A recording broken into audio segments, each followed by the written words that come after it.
Hello, good people. It's Sharon again. Today I'm going to make some people upset with me. Some I'm going to make really happy with me. Because people have different opinions and they disagree. And that's fine. The key is being able to come together and solve differences and speak properly about it and have good discussions, come to conclusions. Not everybody's capable of that. There is a percentage of bad people out there. And it's a relatively equal percentage no matter what group you're dealing with. There's bad bakers. There's bad mechanics. There's bad police. There's bad bankers. There's bad carpenters. There's a whole lot of bad. But it's typically about the same percentage with any given group. Okay, that's fine. However, you're going to also find that means the majority of people are good people. Sometimes some of us think they're bad because they're acting on something they believe is correct and right and justified. And maybe it's not. Maybe they're not bad people. Maybe they're mistaken and they need some more education or some background or need to investigate things. People don't tend to look up things. They'll hear one thing on the internet and say, oh, that's it. Look at that. We got to stop that. Well, maybe it's a really minor thing, and maybe it's a really bad thing, and maybe we do have to stop it. But maybe if you looked into it in detail, you'd find out it's not something you want to stop. It's something you want to continue. Police defunding. Okay, there's a percentage of bad policemen out there. There are. I wish there wasn't. I wish there wasn't a percentage of bad anybody, but there is. Okay? So, a lot of folks are saying, well, we have to defund the police department. Rein them in, get them in check. Well, there's some interesting things. I have just researched some and found out. And you can find it too. There's actually a couple of good YouTube videos on it. The most dangerous places in the United States. Not all of them are big cities like you might think. Some of them are smaller areas. But in every case, you'll find their police departments are kind of cut off at the knees. Yep, they don't have the funds. And some of the small areas don't have the tax income and things like that to support the need that they have for police department. Sometimes this is happening in the large cities. Sometimes it's small town America. But the most dangerous places in every state have the weakest police departments. You see a correlation with that? We don't have the police out there on the streets. So the bad people do bad things. That's pretty basic. Now, whether you want to agree with that or disagree with that, do the research. Look at the numbers. Look at how many there are of each and see what you get. Some areas are pretty good. Some are fairly decent. Some I don't want to drive through with a bazooka in my hands and a side person with a shotgun. I just don't need to go there. So I don't. How do I know I don't go there?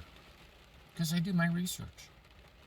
I check things out before I jump in feet first. And that seems in our society today and in our news and in our internet connections, that's what people do. They don't bother to check things out. They jump in feet first.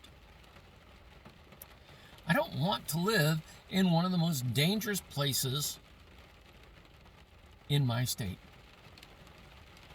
My daughter used to. In Ohio, you would think East Cleveland, which is terrible. They tried to get annexed by the city of Cleveland several years ago, and Cleveland turned them down because they were too problematic and they would be way too expensive to straighten out. And whether you think Cleveland's a good, safe place or a very dangerous place, I'll tell you, East Cleveland is bad. Now, don't get me wrong, there's a lot of good people that live in East Cleveland. Quite frankly, I feel sorry for them. But nonetheless, a lot of people would assume that's the worst place in Ohio. It's not.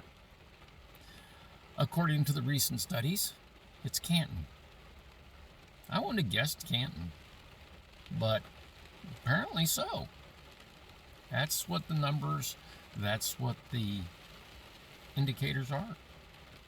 Basing it on population versus the amount of crime they have and major crimes of different types. Canton. I know several people that live in Canton. Every one of them's good people. Have they seen the problems? Yeah, most of them have. So let's go and look at those police, funded or not funded. How many times do you hear, oh, look what they did? Oh my goodness. Of course, you know what the news stories say they did and what they actually did are often two different things. There's another recent story going around about a couple officers that had their foot on somebody's back and what have you. They didn't. It was an angle that somebody shot with their camera or with whatever they shot, and it made it look really, really bad. But if you actually looked at films from a different angle, you can see that wasn't the case at all. So, is what you're seeing what really happened?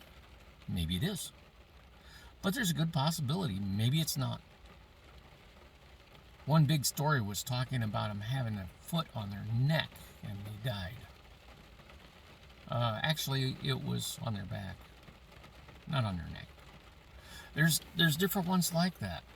Now, should they be restraining somebody like that? Well, maybe not. But in this particular case I'm referring to, they had a criminal record longer than the bed of my truck. Couldn't probably fit it in there. And the officers dealing with it knew this. They had all dealt with them before. It was a bad thing. Start to finish, it was a bad thing. Did the officers overreact? I'm sure they did. But if somebody comes up and punches you in the face every time they see you, and you see them coming about 7 or 8 times after getting punched in the face, what are you going to do? And stand there and say, okay, punch me again. Or are you going to try your best to stop them because you're tired of getting punched in the face? There's so many different angles to so many of things that we don't know and we don't understand because we don't know. But we see a 20 or 30 second news blurb and we're convinced that this was absolutely the way it happened. Sometimes it is. Sometimes it's not. And we end up condemning a lot of people, whether it's the police or whether it's the individuals or anything else that don't deserve to be condemned. They were actually doing a pretty good job or trying to do the right thing. Not always. Sometimes it goes really, really bad. I'm first to admit that. But sometimes it doesn't. Sometimes it's just made to appear that way to satisfy whatever story that particular reporter or anything else, individual perhaps, is trying to make. Trying to paint everything and everybody with the same really wide, nasty colored paintbrush. It's not fair. It's not right. Most of these folks, the policemen, the victims, most of them are good people. Not all. There is that percentage. Some of them, like I said, they think they were right. They may have truly believed it. They thought they were doing good, but they weren't. Don't be so quick to pass judgment on everybody with that same wide, ugly brush. Get some facts. Get some background. I'm not accusing anybody. I'm not letting anybody off the hook that's guilty. All I'm saying is, before you pass judgments on things that you didn't see and weren't there, but you saw a clip from a particular angle, what about the other angles? What really happened? This is getting pretty common anymore. Way too common. Because it paints a whole group of people in a very, very bad light. Usually the police. How many times do you see about policemen getting killed, getting shot, getting hurt, getting wounded, when they were trying to stop a truly bad person from doing truly bad things? Why don't we talk about that in the news? Doesn't fit the story. Be careful what you look at. Be careful how you interpret it. Some of these officers are bad. Some of them may not be bad. Some of them may just need a lot more training. You can have any number of things. And this one didn't have anything to do with the police. I recall one where this very large man came in through the front door of a small convenience store. And he picked up a couple things and went up to the counter, and the counter clerk said, "Sir." This guy had a wig on. It was a cheap wig. He had a little, relatively obviously phony padding, and was wearing a skirt. And this guy said, "Sir," and he went off on that poor clerk. "I'm not a sir, I'm a ma'am." Now remember, this is coming from a transgender person. It was so ridiculous. If you want to go in and talk in a voice 3 octaves lower, physically threaten, carry on like somebody in a really, really bad show, and then blame everybody else around it, when this thing was obviously staged and obviously faked to make the clerk look bad. How do I know it was obviously staged and faked? Because they filmed this guy from before the door opened. They were filming the door. They filmed them coming through the store. They filmed the incident. Why would somebody be filming before the door even opened and the person walked in?